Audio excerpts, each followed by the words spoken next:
Bismillahirrahmanirrahim. Assalamualaikum warahmatullahi wabarakatuh. Alhamdulillahilladzi anzala ala 'abdihi al-kitaba wa lam yaj'al lahu 'iwaja qayyiman liyunzira ba'san shadidan min ladunhu wa yubashshiral mu'minina alladhina ya'maluna as-salihati anna lahum ajran hasana. Kali ini kita akan belajar terkait dengan definisi Al-Quran, agar kita lebih mengimani Al-Quran, mempercayai sepenuh hati, dan sekaligus kita mengamalkan dalam kehidupan sehari kita. Al-Quran itu memiliki definisi, ada 6. Yang pertama adalah Al-Quran itu merupakan kalamullah. Quran itu merupakan firman Allah Subhanahu wa Ta'ala yang diturunkan kepada kita. Jadi Al-Quran bukan ucapan manusia. Al-Quran bukan perkataan malaikat. Tetapi dia adalah kalamullah, firman Allah yang diturunkan kepada kita. Mana dalilnya? Allah berfirman, wa innahu latanzilu rabbil alamin. Al-Quran bersumber dari Allah yang maha perkasa. Dalam surat Yasin, Tanzilul Azizir Rahim, diturunkan dari zat yang maha perkasa lagi maha bijaksana. Yang kedua, Al-Quran itu diturunkan ke hati Rasulullah sallallahu alaihi wasallam. Jadi Al-Quran bukan diturunkan ke otak Rasulullah, tetapi ke hati Rasulullah agar bisa dan mampu merubah perilakunya. Sebab bila sesuatu masuk ke dalam hati, itu yang akan merubah perilaku, dan Quran itu akan mampu merubah perilaku bila kemudian masuk ke dalam hati umat manusia. Itulah sebabnya Allah menurunkan Al-Quran ke hati Rasulullah sallallahu alaihi wasallam. Yang ketiga, diturunkan melalui malaikat Jibril. Jadi semua ayat-ayat Allah Subhanahu wa Ta'ala diturunkan melalui malaikat Jibril. Untuk itu Allah sebutkan dalam surat Asy-Syu'ara, wa innahu latanzilu rabbil alamin nazala birruhul amin ala qalbika litakuna minal mundzirin. Sesungguhnya ayat Allah ini bersumber dari Allah melalui malaikat Jibril, diturunkan ke hati Rasulullah sallallahu alaihi wasallam. Yang keempat, Al-Quran itu bernilai ibadah bacaannya. Jadi setiap kita membaca Al-Quran, insya Allah akan bernilai ibadah di sisi Allah Subhanahu wa Ta'ala. Berdasarkan sabda Rasulullah, man qara harfan min kitabillahi falahu hasanah wal hasanatu bi asyri amsalha wa la aqul alif lam min harfun walakin alifun harfun wa lamum harfun wa mimun harf. Barang siapa yang membaca satu huruf dari Al-Quran ini berhak mendapatkan satu pahala dari Allah, dan setiap satu kebaikan Allah akan balas dengan 10 kebaikan. Dan kata Rasulullah, aku tidak mengatakan alif lam mim itu adalah satu huruf. Alifnya satu huruf, lamnya satu huruf, dan mimnya satu huruf. Sehingga ketika membaca alif lam mim sudah berhak mendapatkan 30 kebaikan. Dan inilah satu-satunya ajaran Islam di mana dinilai oleh Allah berdasarkan hurufnya. Yang lain, ibadah-ibadah yang lain harus sempurna terlebih dahulu. Salat zuhur 4 rakaat, harus selesai 4 rakaat baru diberi pahala oleh Allah Subhanahu wa Ta'ala. Tetapi ketika kita membaca Al-Quran, alif lam mim dzalikal kitabu la raiba fihi hudal lil muttaqin, hanya membaca 1 atau 2 ayat, Allah sudah memberikan pahala kepada kita. Alangkah bahagianya sekiranya kita selalu membaca Al-Quran, karena setiap hurufnya bernilai ibadah di sisi Allah Subhanahu wa Ta'ala. Yang keempat, dinukil kepada kita, dipindahkan kepada kita secara mutawatir. Perpindahan Al-Quran dari satu generasi ke generasi berikutnya secara mutawatir. Artinya perpindahannya itu lebih dari 10 orang, dan bisa jadi kemudian berbeda antara satu negara yang lain, sehingga keaslian akan dijamin sampai nanti akhir zaman. Insya Allah Al-Quran akan tetap seperti yang diturunkan kepada Rasulullah sallallahu alaihi wasallam. Yang terakhir, bahwa Al-Quran itu diawali dengan surat Al-Fatihah dan diakhiri dengan surat An-Nas. Maka semua bacaan sebelum Al-Fatihah bukan bagian dari Al-Quran, hanya pelengkapnya saja. Dan semua tulisan setelah An-Nas bukan bagian dari Al-Quran, tetapi hanya penjelasan dari Al-Quran itu.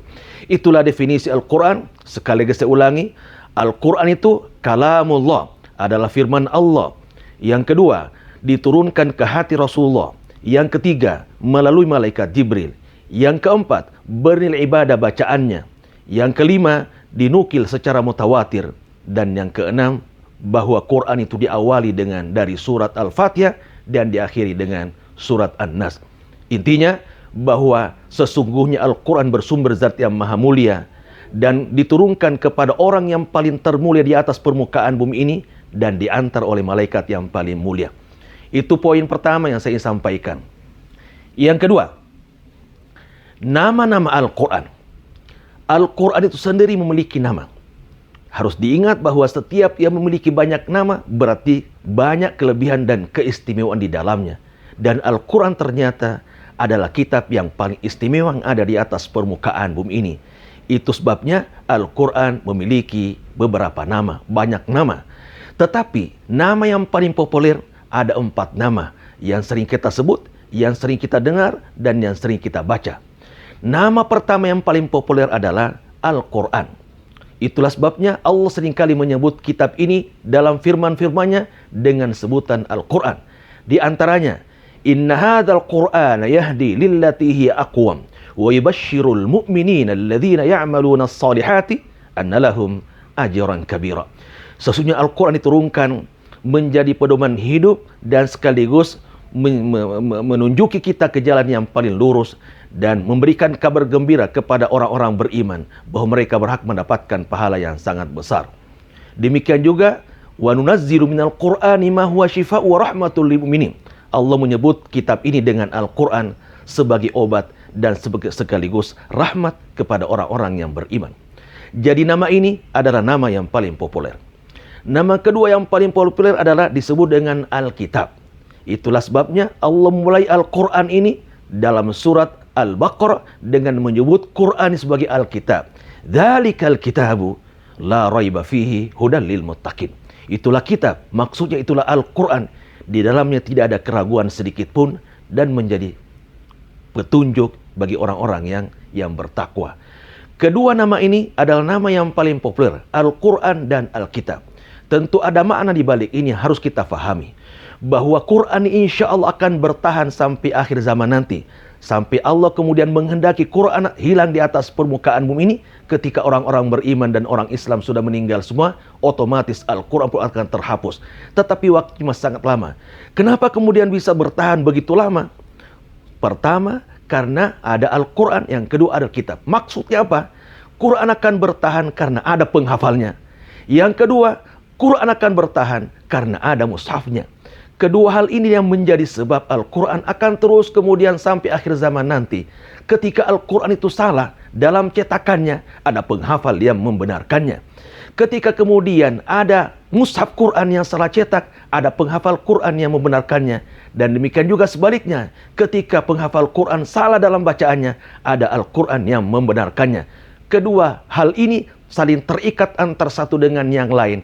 Dan inilah cara Allah untuk menjaga Al-Quran untuk tetap utuh sampai akhir zaman nanti. Untuk itu pada kesempatan yang berbahagia saya ingin mengingatkan kepada kita semua agar arahkan anak kita untuk menjadi penghafal-penghafal Quran agar dia berkontribusi untuk menjaga mushaf yang sudah ada di tengah-tengah masyarakat untuk menjadi penjaga Al-Quran. Yang kedua, mari kita terbiasa membiayai pencetakan Al-Quran agar kemudian tetap tersebar ke tengah-tengah masyarakat sehingga masyarakat semakin banyak yang hafal Quran. Insya Allah kalau kita berkontribusi pada dua hal ini, maka kita termasuk orang yang menjaga keaslian dan kelangsungan Al-Quran di atas permukaan bumi ini.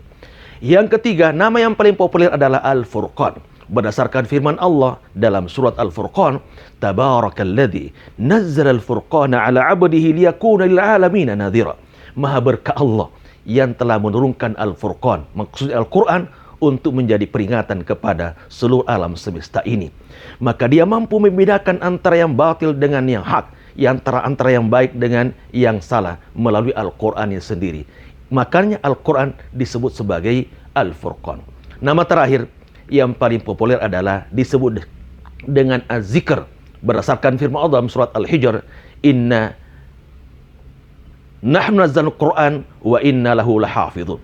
Sesungguhnya kamilah yang menurunkan Az-Zikr, maksudnya Al-Quran, dan kamilah yang akan menjaganya. Keempat nama ini yang paling populer dan sekaligus yang sering disebut-sebut di tengah masyarakat. Yang pertama tadi adalah Al-Quran, Yang kedua ada Alkitab. Yang ketiga adalah Al-Furqan.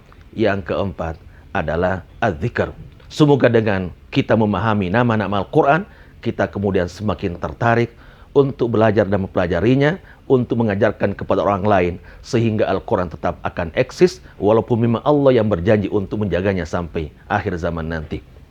Itu mungkin dulu yang perlu saya sampaikan dalam kesempatan yang berbahagia ini. Mudah-mudahan Allah memberkahi kita semua dan menjadikan kita sebagai umatnya yang terus mencintai Rasulullah, mengamalkan sunnah-sunnahnya, sehingga kita insya Allah bahagia dunia dan selamat akhirat.